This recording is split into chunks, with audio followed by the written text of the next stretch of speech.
All right. Hi, everybody. Hello, hello. We should be live, I believe, out on Facebook. Let me just check. I was having a little technical difficulty getting my streaming service. I'm trying a new streaming service so that I can be on multiple platforms at once. So we should be out on Facebook and on YouTube. So say hello wherever you're joining from, or if you're on a Zoom, you can say hello in the chat. Okay, I think we're good here. I'm going to double check that this is all up and running before I dig into book club. So welcome to book club. That's what this video is.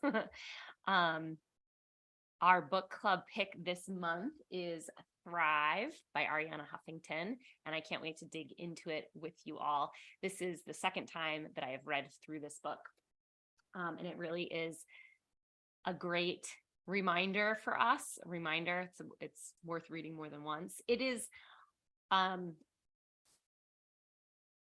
lot of quotes from various authors and brilliant thinkers and creatives and successful business owners and CEOs and all of that good stuff. So it's not a lot of like new info. It is really just a beautiful reminder to come back to what's really important and what we really value, because the world gets busy and noisy and we often forget. We forget, or we get distracted by too many other things. And so this book just really reminds you to come back to what really is important in life. So that's what we're going to be talking about today. I want to double check that we're doing well on all these platforms here. Okay, we're good. There we go. And I'm going to pull up my chat. There we go. And if you're watching on Facebook or YouTube, say hello in the comments, and it should pop up in my chat so that you can join the discussion with us. If you want to be on the Zoom to join the chat on the Zoom, you can sign up for book club. You can find the link in my bio on Instagram. You can find the link on my link tree. And I will post it on this video afterwards too, because it also sends you the replay when you join book club. You'll get the replay delivered right to your inbox. So let's dig into the book. One of my favorite quotes is at the beginning of the book. And Arianna says, "The way we've defined success is not enough, and it is no longer sustainable. It's no longer sustainable for human beings or for societies. To live the lives we truly want and deserve, and not just the lives that we settle for, we need a third metric, a third measure of success that goes beyond the two metrics of money and power, and consists of the four pillars: well-being, wisdom, wonder, and giving." I love that.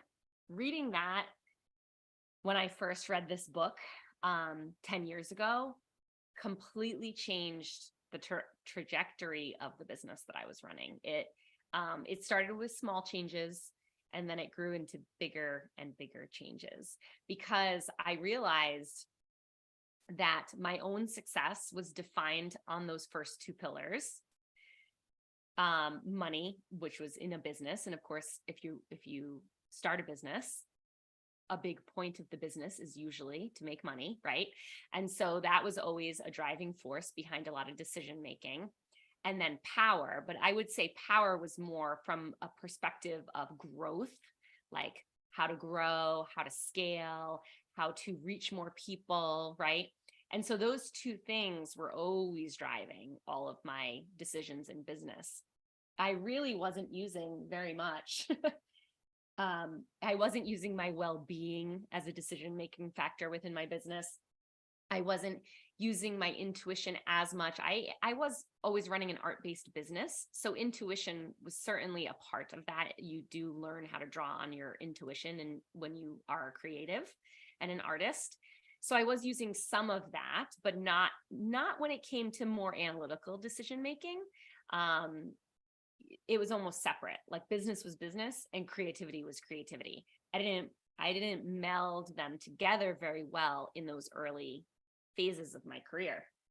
And then wonder and giving and all of that. And I certainly gave in small ways, but I didn't show up with the energy of service in the way that I'm able to do now that I've really redesigned what I'm doing within my business and life to support all of those.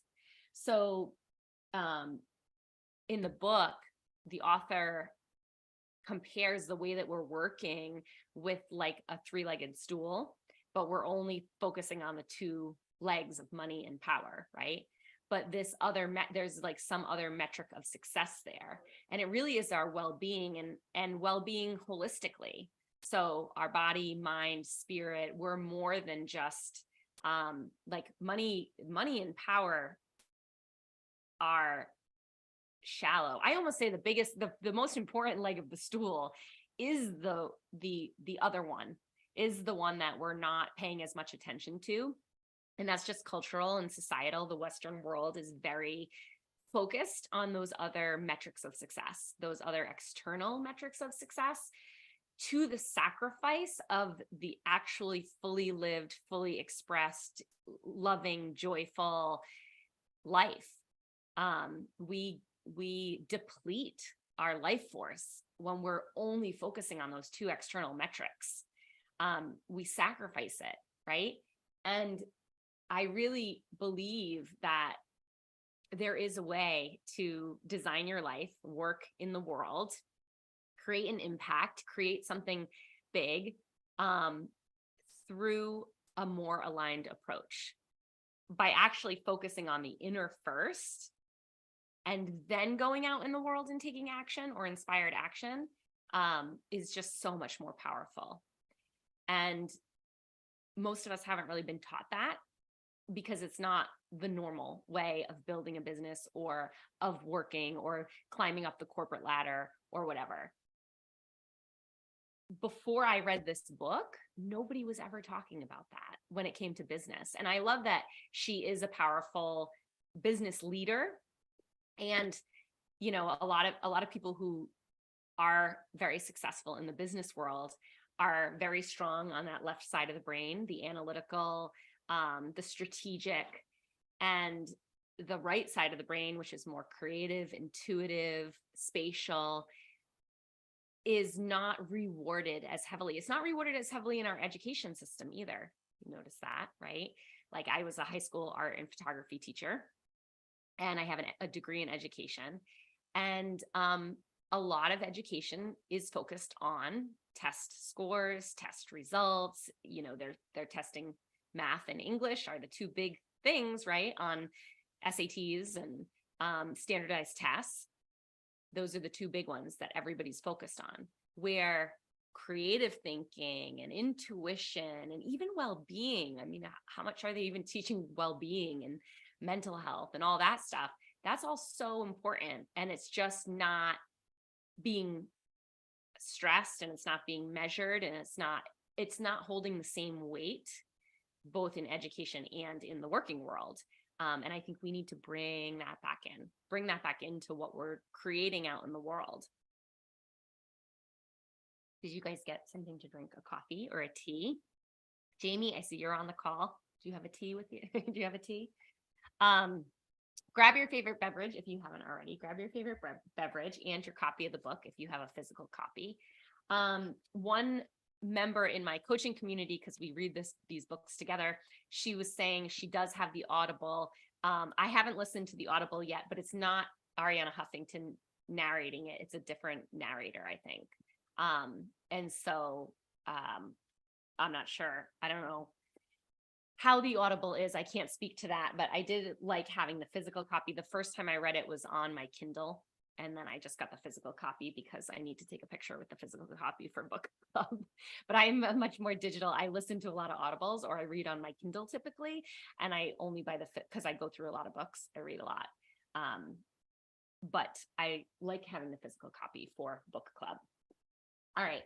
So I would love to hear, if you're watching the video or you're on the call, if you had any big takeaways from the book, you can pop them into the chat, and hopefully this streaming software is working well enough that I'll be able to see your chat in real time, your comments in real time, right?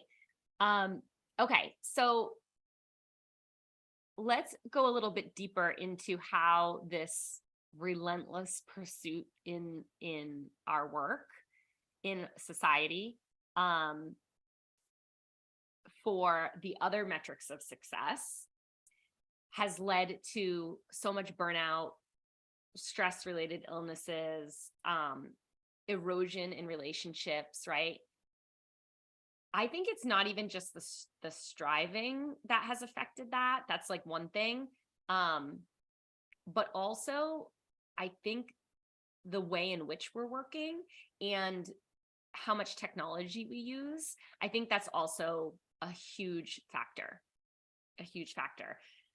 If we're not careful with the way technology should be a tool that we use, a strategy, but the core underneath it, like the intention, is more important than the strategy, right? The why behind it, the what we want for the design, what we want for our lives is more important. So what do I mean by that? Like, if the why is just money, and then we layer technology on top of that, the pursuit of it can become like addictive or relentless, I think is a good word to say. Like, just we're sacrificing all else to that. Whereas if our goal is instead like, I want to connect with people, or I want to be in service, or I want to inspire, if that's the core motivation behind whatever we're using technology for, it's a much more powerful place to be operating from. We're drawing from a lot of internal strength. If our intention is to be balanced, is for well-being, for mind, body, and spirit, if our intention is abundance or joy or whatever, those things driving our use will have us turning off the technology or using it only in a way that fills us up, and then turning it off when it's outside the bounds of that intent, you know? So defining what is driving the actions that we take in the world, in work, and in the rest of our life, although work is a big part of life, defining what's really our core values and mission and passion and purpose that is underneath the work that we do in the world, the action that we take in the world, is so incredibly powerful. And when we don't, we're much more likely to be on this hamster wheel of achievement. And that's what leads to burnout. That's what leads to stress, to overwhelm, to exhaustion, because we're constantly taking action that's depleting our energy when we're not hooked in, when we're not hooked into those core like inspirations and fulfillment and passion and purpose. When we're not hooked into that, we're missing that vital energy. And we're much more like, usually the actions we're taking are depleting us. When, on the other hand, when you're hooked into that inspiration and joy and intuition and passion and purpose and service, when you're hooked into all those things,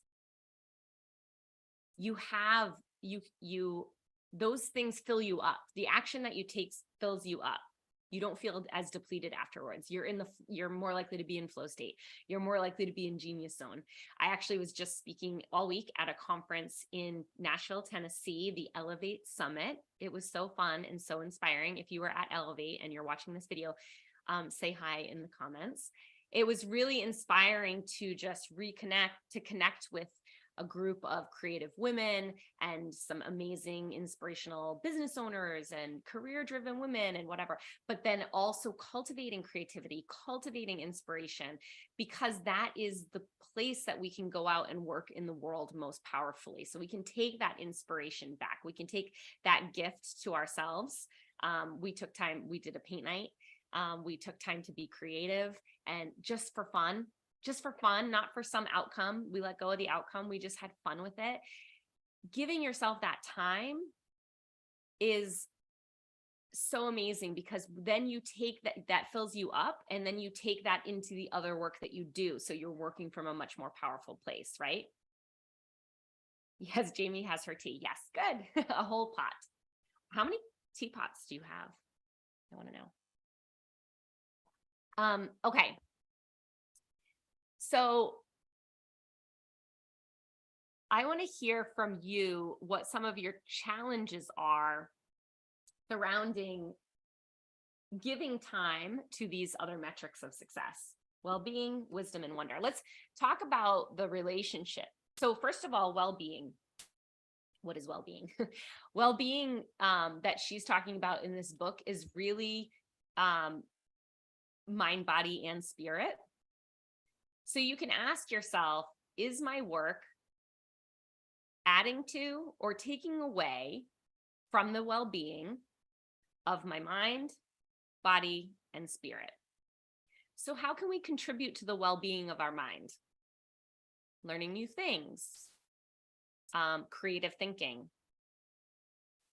problem solving, reading books, information, taking in information. There is a part of the creative process that is gathering information, solving problems, right? Even like some technology is really good for this too, is just like puzzle solving, right? That's all things that add to the well-being of our mind. Also, taking care of your brain. I study a lot of neuroscience. I'm very interested in peak performance of the brain, and nutrition affects your brain, and sleep affects your brain. So a lot of us in our careers most likely are taking care of our minds in that way, right? Feeding our brains in that way through problem solving and challenges and stuff like that. What about our bodies? I don't know about you, but my body was always like the well-being of my physical well-being was always the first thing to go when it came to work. And when I had like a big push, a big project, I was a bit of a procrastinator. So I leave things to the last minute, and then I would cram. I cram to get the launch done. I would cram to get the course up. That's just so bad for your physical well-being. So it caused a lot of stress. It caused a lot of burnout for me. Big project due, don't sleep, like you've got to use your time. I would stop working out. Oh, I'll work out after this launch. I don't have time to walk. I don't have time to go to the gym. So work would come first, and I'd push that physical well-being aside. And then spirit is something to pay attention to. And it also goes into, spirit, I think, is also attached to wisdom and wonder, right?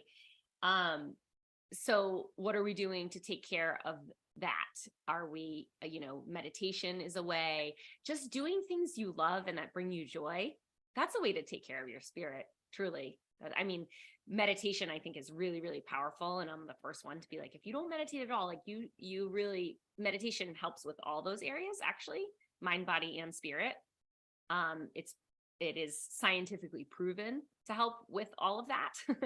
So I always recommend that, but at even simpler level, even if you're not ready to just carve out 5 minutes for meditation, just do things that bring you joy.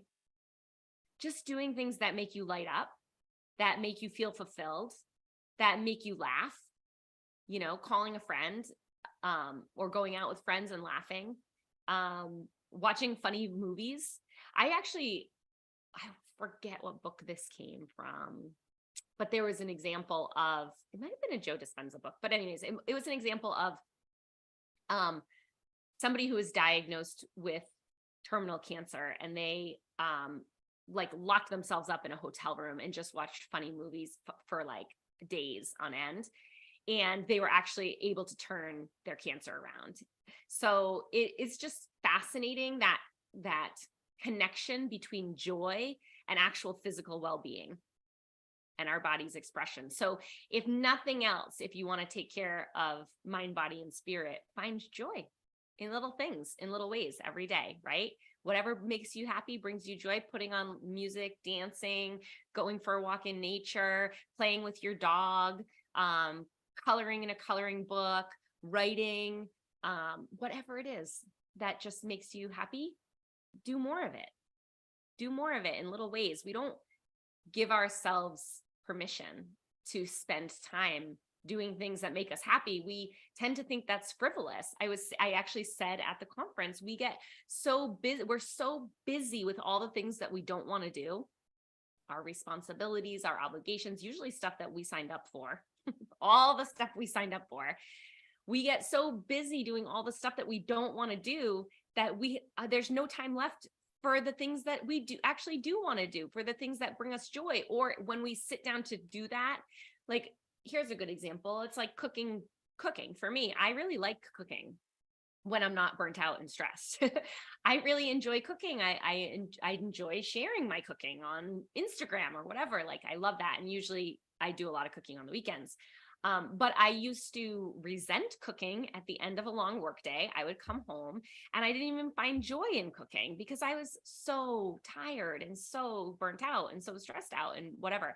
And so that just wasn't, it was something that used to bring me joy that wasn't even enjoyable anymore because I was so burnt out. And if we don't consciously bring little bits of joy into all the things that stress us out and burn us out, because we still have responsibilities. We still, in most cases, have to do many of those things that we don't want to do.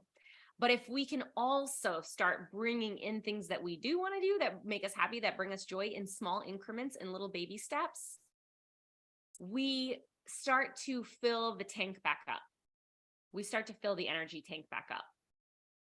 So that then, when we do sit down to do the things that we enjoy, we're not running on empty and on fumes or on nothing, just completely burnt out, you know?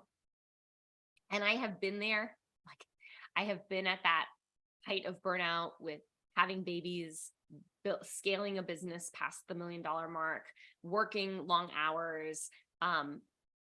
That's why I'm so passionate about this work. I probably wouldn't be here. You know, I still actually can look back with gratitude at that period, because I wouldn't be here speaking to you today, because I wouldn't have read 1,000 books on how to be happy and bring joy into your life. Right. And so I can sit here now and say, like, there is another way. It actually works. Like, there's another way. And that leg of the stool, the one we don't pay attention to as much, the wisdom, the wonder, the well-being, giving, service, love, like showing up in the world in a joyful way, in a loving way. How that is just the most important part. Actually, we're missing the most important part. And if we can get that into order, I promise you, the other two legs of the success stool, those fall into place. You don't even have to worry about them anymore. Like, those begin to just fall into place when you can get the core. When you can get the core, we know how to do the other two. We know, like, that's all strategy, and the strategy gets layered on top of the core intent or intention. And so we've got to get that into alignment. That was part of what my goal setting workshop was. So last week. I had to think after traveling. I'm like, what day is it? Last week, I ran a free workshop series called New Year's Revolution. That you can still catch the replay of that. And in fact, I'll make sure under this video, I'll go in and add some links to some of the stuff that I'm talking about. And I'll link to our book club pick Thrive too. If you haven't read it yet, maybe today's conversation will inspire you to give it a read. So New Year's Revolution was a workshop series to set goals for the new year, but set them from a more powerful place than we typically set goals from, and then setting up a way to begin to achieve those goals in the new year. And that is what my coaching programs are all about too. Registration for Unbound, which is my 8-week group coaching mastermind. That is all this stuff.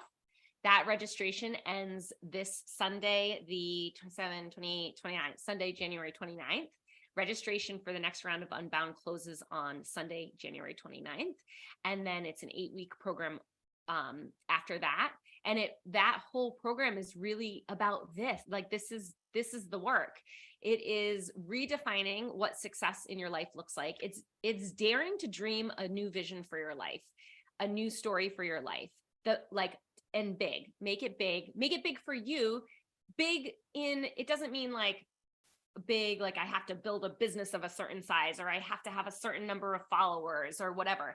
I mean big in joy, big in inspiration, big in passion, big in purpose, big in service, right?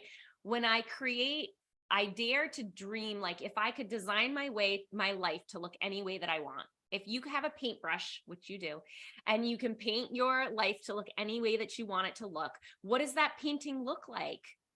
Forget what anybody's ever told you.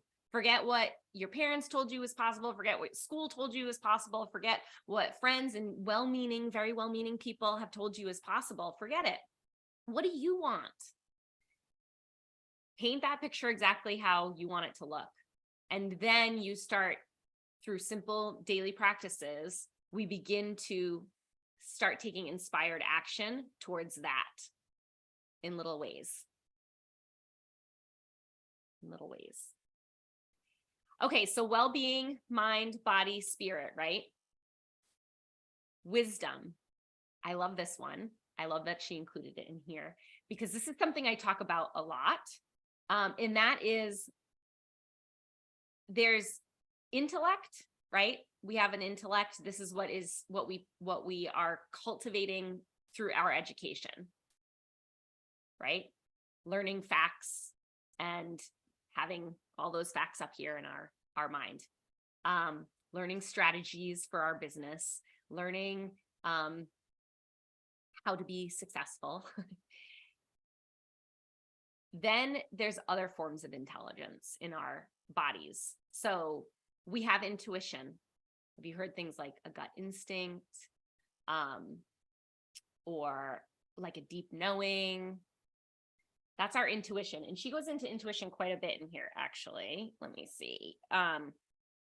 So like on page 130, she talks about the power of the hunch. When your inner voice speaks, shut up and listen. This is so huge.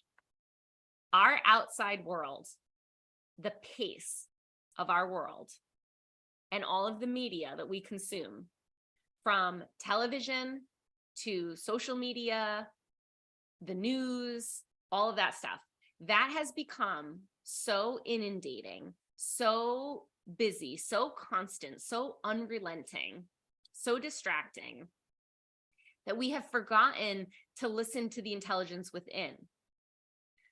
The way of the Western world is seek outside of yourself for all of the answers, right? And that's consumerism. It's like, you don't have the answer. We've got the answer. Whatever your problem is, we've got the answer. Just give us your money and we'll give you the answer to your problem, right? And we're even taught this just at a young, you're writing a paper and it's like research. So go, document all your research and your sources and all of that. And that's how we're taught to gather information. We're not really taught in most cases how to look within for information. But every great artist, scientist, CEO, like peak performer, athletes, they all talk about something else. The people who have found the key, who we now consider the greatest thinkers of all time, people who really affected the world enough that we're reading their quotes now, right? And actually she quotes a ton of people in this book. All those people, they're all saying the same thing. They're all saying the same thing, to look within, that there is that small voice within. And listening to that voice can really, she actually talks about it in this book, it can be a matter of life or death. Learning how to listen to that intuition. Albert Einstein says, intuition, not intellect, is the open sesame of yourself. So we have to practice listening to that, right?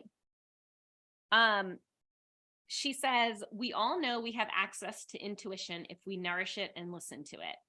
We know that our intuition can be more accurate than trying to bear down on a problem with cold, hard logic. And we know that the consequences of listening to or not listening to our intuition can be literally a matter of life or death. So why do we so often ignore or disregard that inner voice in our lives? So I want to ask you today, like,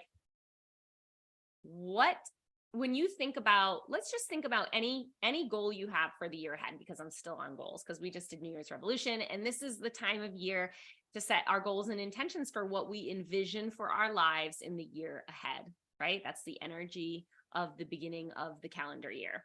So why do I put calendar year in quotations? Because I think the calendar year is just one way of measuring time. There's other things that are important too. But so since it's at the beginning of the calendar year, let's dig in, let's create that vision, but let's listen to our hearts too. So our heart is a source of intelligence and our gut is a source of intelligence. You guys have heard of the gut brain axis. They talk to each other, right? You know what's crazy? I don't know why I just love this. We like only hear a voice in our head, right? You think a lot of thoughts and we listen to those thoughts. Those thoughts are on repeat. Those thoughts are programmed, they're conditioned, they're on repeat, they're habitual. Like 90% of our thoughts are the same exact identical thoughts as we thought the day before. And most of them are negative because that's just how our brains are wired. Our brains are wired to look for danger, to keep us safe, their survival, right? And so most of those thoughts, that's where they're coming from. And they're on repeat, and it's the only thing we ever listen to. Our brains get so noisy and so busy, especially if you have a little ADHD, like a lot of creatives do, myself included. Our brains become so noisy and so busy and so overactive that it drowns out the other intelligence within us, because that's a lot quieter and softer and more loving. So we have to practice listening. I just realized how far away my microphone was. Hopefully I'm yelling loud enough that you guys can hear me okay. We have to practice listening to our hearts. We have to practice listening to that gut instinct.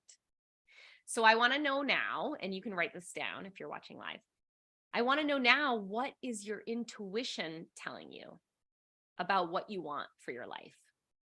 What's that little pull, that call?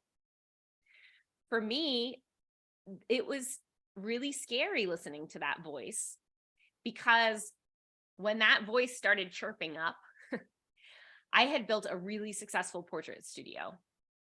We were making over $1 million a year in gross sales, which is hard to do for a portrait studio. That we were one of the top studios in the industry. I was traveling and I was speaking and I was teaching, and I loved the speaking and teaching. I wanted to do more of that. But I was also being pulled into this type of work.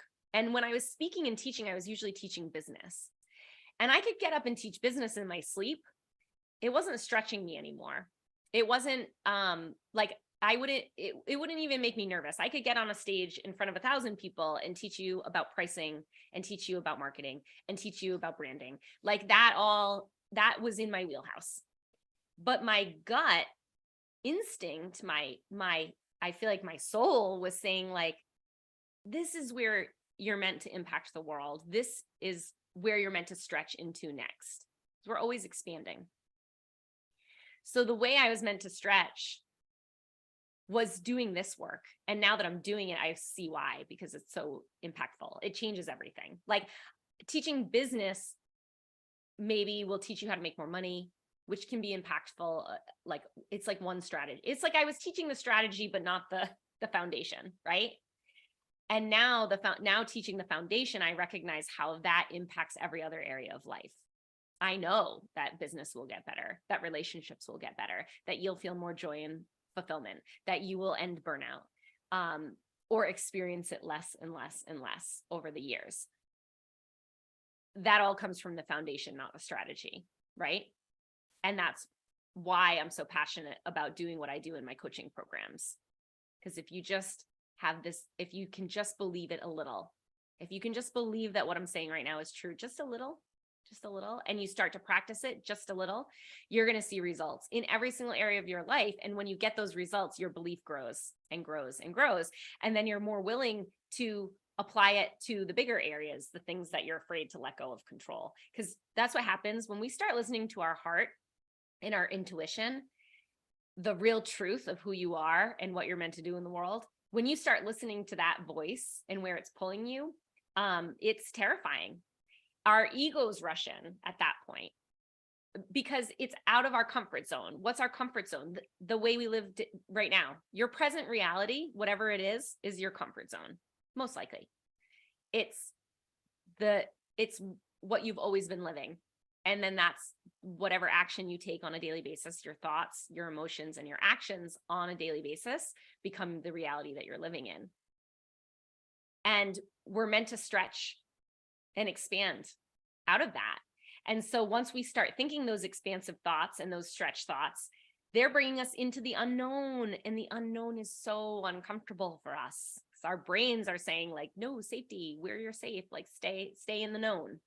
Don't stretch the unknown. But our souls call us into that. And so once you start listening to that little voice, all the fears rush in. The terror rushes in. What are you doing? No, like this is wrong, right? And so that's part of the process that never goes away. People who are great creatives and innovators and thinkers and scientists and whatever, they don't not have fear anymore. They just realize it's part of the process and they're okay in the discomfort. They still take action through the discomfort. And the cool thing is when you get to the other side of your fear, you're like, it wasn't that scary after all. All the monsters, there's like a Taylor Swift line that's like, all the monsters turned out to be just trees. I always think of that. It's like your fears seem so huge until you're on the other side of them. And then you almost laugh at them, right? Another thing that it says under wisdom, this is page 135, our modern hyper-connected world throws up roadblock after roadblock between us and our intuition. It can get buried under a groaning email inbox, the constant chirping of our smartphones, or our running from appointment to appointment, stressed and burned out. If our intuitive voice had the same strength of signal bars our phones do, we'd often see that we're out of range of our wisdom. I love that. And if you don't practice, actually the quote right after that, right on that page, I like too. The longer we wait to defend our intuitions, the less we will have to defend. We are more than the sum of our software programs and analytical methods, more than the debates we can access, more than the procedures we have been asked to memorize. The choice is whether we're going to shrink into these artifacts or expand beyond them. Expand beyond them. If you really want a joy-filled, purpose-filled, creative life, you have to expand beyond what you have been taught up until now. You have to expand into the unknown. Little. You can do little baby steps. So we have to practice. We have to practice listening to our intuition, to our hearts, and then taking action from that place. If you've never tapped into your intuitive mind before, I have a guided visualization, a free guided visualization, which is visualizing your dream life. And so I just guide you through closing your eyes and envisioning what that is. Closing your eyes is a great way to tap into that voice. That's why meditation is powerful. Usually we close our eyes for meditation. Because meditation, closing your eyes gets rid of all the outside stimulus of the world that pulls us out, that distracts us from that inner voice. So if we can close our eyes and ask ourselves some questions or go through the visualization process and listen to that little voice within, it has big things to tell you. And in that free visualization, you write down all those things. Then you need courage after that. So we start with the vision, and then we need the courage to walk towards that vision, to take action towards that vision. Everything you do in every moment is either bringing you closer to that or further away. how can you make sure that you're putting things in your life, scheduling time in your life to bring you towards that vision? Because the vision is just the seed, but inspired action needs to come along with it so that we actually just become the person who is living that life that we envision for ourselves. What does that mean for you? So I hope you'll take time after today's call to just check in with that. It changes over time because we're always growing, expanding, changing. Like that's the nature of life, is to continuously expand and grow. Think of every living thing. It's always growing, expanding. The cells in our body, the whole universe, it's always expanding. So check in more regularly with what you're being called into next. Last year for me, 2022, it was a lot about moving because we moved 1,000 miles last year, and we completely changed our home, our businesses, our kids' schools, like everything in our daily lives changed. And so that was really a lot of what was going on internally for me too, was navigating that change, and this year, as I'm asking again, it's a lot about creating a body of artwork for fun, like for fun and fulfillment, and not for the bottom line of my business. So that's something that I want to make sure I'm scheduling time in for. And before that, there was a lot of like leading me into this coaching work and more speaking, and my podcast, She's Gone Free podcast. I'm starting it back up in the new year. Because I love connecting with all of you through that. So really ask yourself within, what does my heart want? What is my intuition drawing me towards? If I close my eyes and visualize the highest and best expression of myself, what does that look like? Is it the job that I'm in? Is it shifting the way that I work? Is it taking better care of my well-being? Maybe you love the work that you're doing, but you're just burnt out all the time by it. Okay. All right, let's start there. So maybe we need to take care of your other areas of well-being a little bit more. You've got the fulfilling career. Let's work on making sure you're taking care of your body, making sure you're taking care of your spirit, making sure you're building joy into your day. Maybe there's other things, if work is burning you out, that need to be addressed, like boundaries, or bringing more joy into that work. Or finding little pockets of time to allow yourself to rest. There's just no rest built into your cycle. This is all stuff we do in my coaching work too. So I'll plug it again, Unbound, because I want everybody in there. Unbound, and registration for my next 8-week group coaching program ends on Sunday. And we start on Monday. So next week is week 1 of this coaching and mastermind program, where we really go into all of this work. It is designed to help you get unstuck,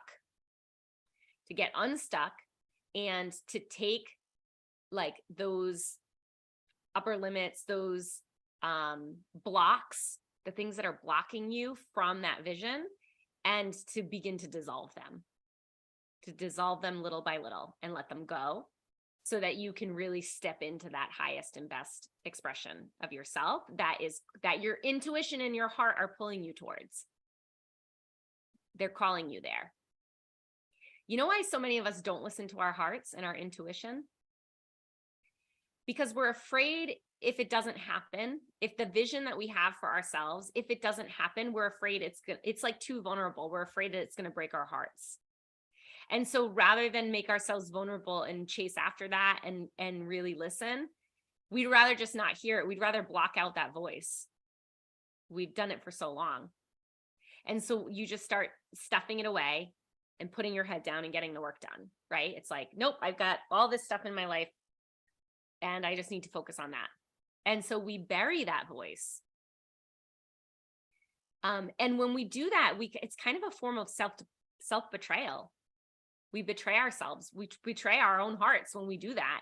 And then we end up feeling that resentment about our work or about whatever else it is that we're doing, that we're so busy with. Whatever that we're really, really busy with, when we're not listening to our hearts, we begin to resent. And it doesn't matter if you loved it when you started. I think about that all the time with my photography studio, because I really genuinely that was a way I was called into that, to express myself in that way for a long time. And I really loved it. And I was stretching and I was growing and I was learning. But then I got to that place where I wasn't stretching anymore. There was a new way to stretch. And so I had to stuff down that voice for a long time, because I was like, nope, this is what I got to do. This is what I have to focus on. This is my responsibility, right? This is my career. And I really don't have time for what my heart wants me to do. So I got money to make. I was focused on that first metric. Looking back now, I recognize that I could have probably pulled everything together. But I wouldn't have gone through the upheaval that led me down the path to all of this knowledge now that I love to share in my work. So I walked it, and now I like to walk it with other people. Okay. And then finally, she talks about living a life of wonder and giving. This is so, so important. And gratitude is another really important tenet that she talks about too. So let's talk about where we give from really quickly. If you can work on those first two, if you really start to carve out time and space for you to work on your well-being, just as much as you work on your success, if you can carve out time to work on your well-being and make sure that you're doing that daily as a practice, and you can work on listening to your inner voice and your heart and your intuition, in addition to just what your brain is telling you, then the final tenet, I think, kind of falls into place. That wonder, that giving, that gratitude, I think that falls into place when you're doing all this other stuff. When you're not, giving and wonder and gratitude are very hard to access within. When we give, we're like giving from resentment. We're giving from obligation. We're giving from maybe even like we want to be recognized for the giving. That's not a powerful place to give from. That's all giving from ego, is all of that, right? But when we can cultivate our well-being, that means we're filling up. We are giving from a full well, right? Well-being. We're giving from a full well of being when we concentrate on that. When we allow ourselves to listen to our hearts and our intuition, when you give from your heart and you give from a deeper place within you than thinking about what it's going to get you down the road, you are giving from the most powerful place in the world.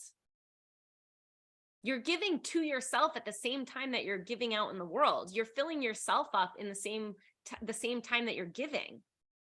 Giving doesn't take anything away from you. It doesn't deplete you, because it's giving to yourself. It fills you up too. So you see that? Like, if we think about it just energetically, like think about, let's think about volunteering for something, and then you're like, ugh, I really don't want to do that.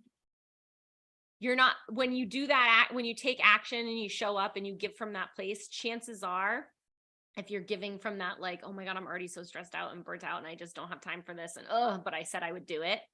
When you're giving out of that energy of obligation, you're going to leave that feeling more depleted. But when you're giving from your heart, think of a time that you've given something just because you wanted to give it, because it made you feel good.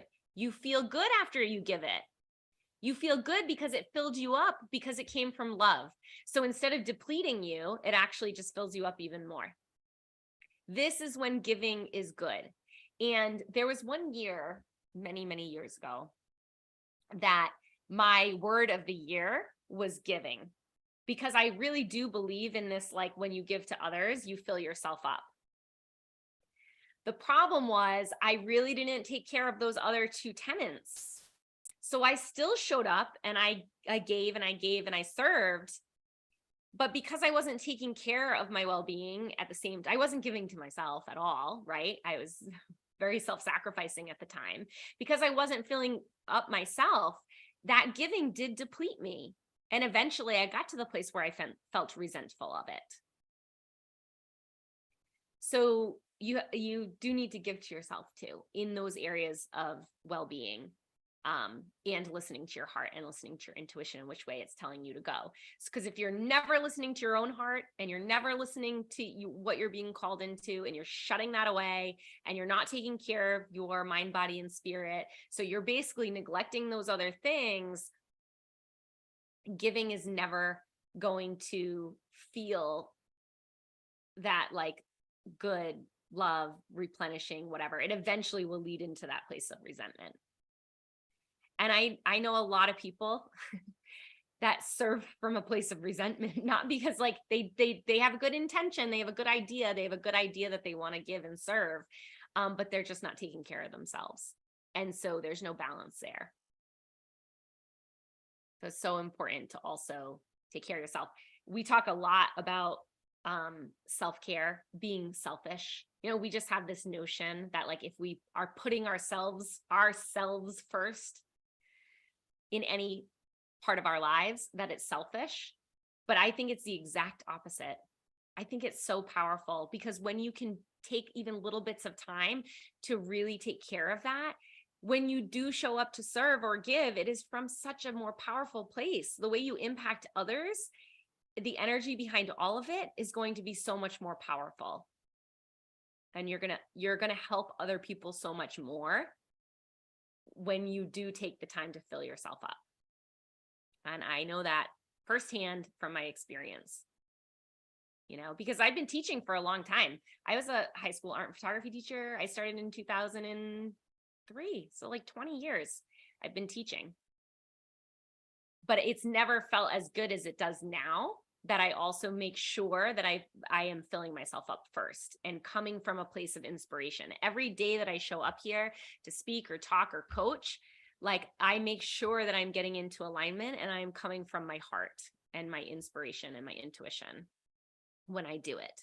And trust me, I feel a lot better. And I think it's also I think it's affecting other people more strongly, because that's the energy that it comes from. It's contagious. Love is contagious. Inspiration is contagious. Joy is contagious. So make sure you got it within so that you can see it reflected outside in everything else. Right? I didn't get that. Could you try again? Every time. It never fails. So anytime I'm on a call, my watch starts like asking me, which is funny. I don't even use voice command. Can I shut this off? Are there any technical people out there that can show me how to shut this off? Tell me how to shut my watch off. Leave it in the comments. So I was on stage actually speaking at the summit, and my watch did that. It was like, I'm sorry, can you please say that again? It must be because I talk with my hands and I get it like too close to my face or something. But anyways, I'm going to take it off. So funny. So what I want to leave you with from this book, and it is a great book, I think it's a pretty quick read, actually, an inspiring read. I think it just reminds us of what we know deep down. There's a lot of truths in this book that a lot of people say in a lot of different ways. What resonated with me most about this book was her being like this high-powered CEO, career-driven, and like the beginning of her career being so burnt out. I mean, she got to the point of burnout where she really had her physical body really broke down. And now she incorporates in her companies all of these tenets of success, not just the metrics that she was used to in the corporate world, but she incorporates the ability to rest, the ability to, and a lot of big companies are doing this now too. I did talk about this week too, but Google has the 20%, where like they allow employees to spend 20% of their paid working time on the clock, just exploring personal passion projects. So important to like follow your curiosity, to follow what excites you, to follow. I study peak performance and I study the brain and all that. And like one of the signatures of peak performance is following things you're curious about, following things that light you up, that you're passionate about, learning something new. These are all really important. So, and that's why the other metrics, the other legs of the stool fall into place when you begin taking care of these things that you've neglected for so long. When you begin taking care of within and building that strong foundation, The other stuff naturally comes because you are performing at a more peak level when you pay attention to those things. So you're showing up in a much more powerful way, right? So what I want you to take from this, whether you've read the book or not read the book, but you should give it a read if you don't have a copy yet, is just that I don't even want to call it a three-legged stool. I want to call it a one-legged stool. What's that? A stump. I want to call it a stump, a foundation. It's your foundation. The foundation is this tenet, the well-being, the wisdom, the wonder. Give it as much importance as the strategy you layer on top of it in your life, as the action that you layer on top of it in your life. Pay attention to those things first. They're the seed, they're the foundation, and then build your life upon that. But you always have to keep checking in with that foundation. And it changes over time because that's the nature of who we are. We're always changing, expanding, growing. So keep checking in with it, keep listening within, and then build everything you do on top of that.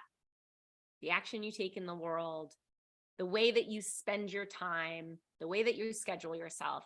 I promise when you do that, your life will change. Every area of your life will change. Career, relationships, money, body, health, everything. If there's an area of your life that I just mentioned that's out of whack right now, I want you to look at the foundation of it. And are you bringing those other things into the foundation? Listening within, listening to your heart, purpose, joy, love, well-being, that inner wisdom, and make that the foundation. Thank you all for being here today for our book club call. If you loved this, share it. If you have somebody that you think would like this message or like this book, share it. You can tag them in the comments. You can share the link. This replay will stay up. You can also join our book club list so that when I announce our next book and book club, which is going to be around money mindset, actually. I was just talking to somebody today that I want to bring on the podcast. So we're going to be going into money and abundance mindset. And that will be the next book club pick and then book club topic, where we'll do a little like live interview during book club too. So that will be really fun. Okay, so thanks for being here, everybody. Hope you have a great day, a great weekend. If you want to learn more about Unbound, my coaching program, you can DM me, you can email me, Heidi@HeidiHope.com. You can comment below and tag me, whatever you want. I'm happy to answer any questions that you have. And I'll be doing some live Q&As leading up until Sunday as well, just to answer any questions that you might have about that program. So thanks again for being here. I forgot how to turn this off because I'm like going through whatever. It'll just be rolling in the background of YouTube for 2 days before I figure out how to get it off. Bye, everybody.